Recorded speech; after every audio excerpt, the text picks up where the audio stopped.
The Trinities, the original and eternal Paradise Trinity is existential and was inevitable.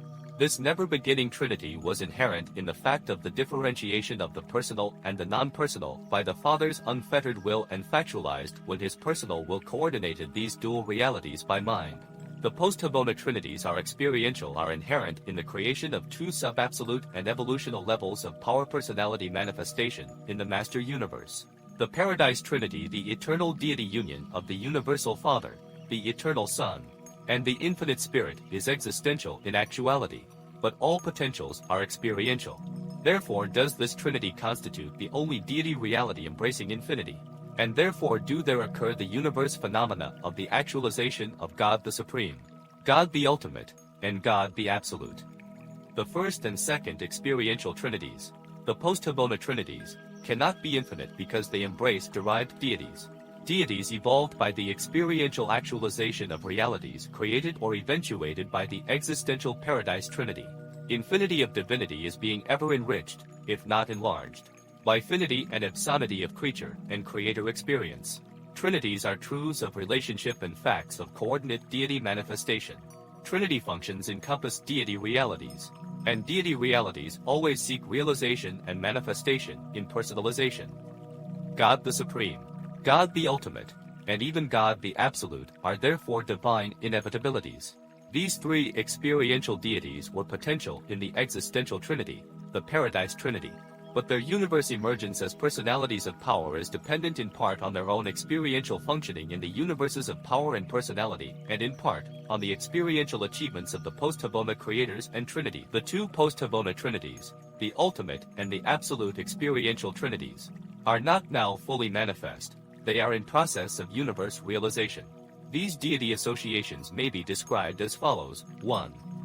The Ultimate Trinity, now evolving, will eventually consist of the Supreme Being, the Supreme Creator Personalities, and the Absonite Architects of the Master Universe, those unique universe planners who are neither creators nor creatures.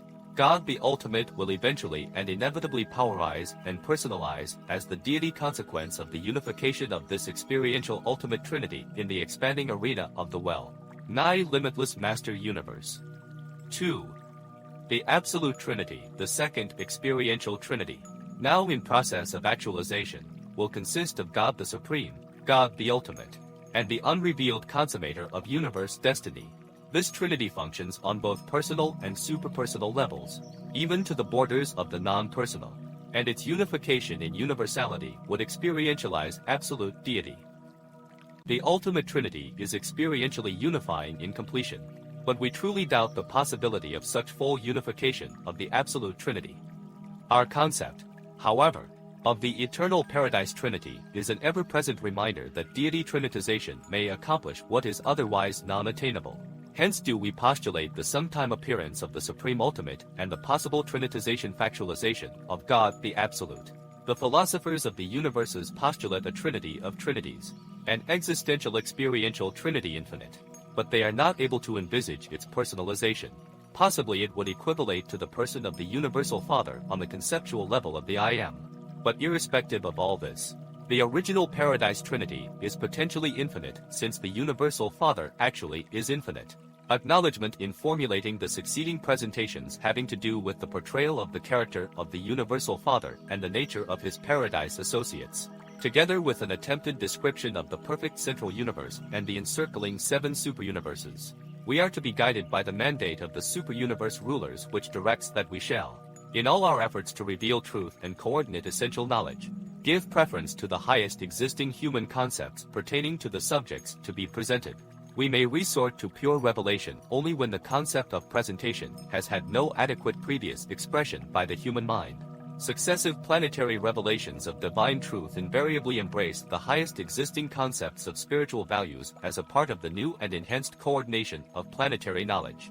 Accordingly, in making these presentations about God and his universe associates, we have selected as the basis of these papers more than 1,000 human concepts representing the highest and most advanced planetary knowledge of spiritual values and universe meanings, wherein these human concepts, assembled from the God-knowing mortals of the past and the present, are inadequate to portray the truth as we are directed to reveal it.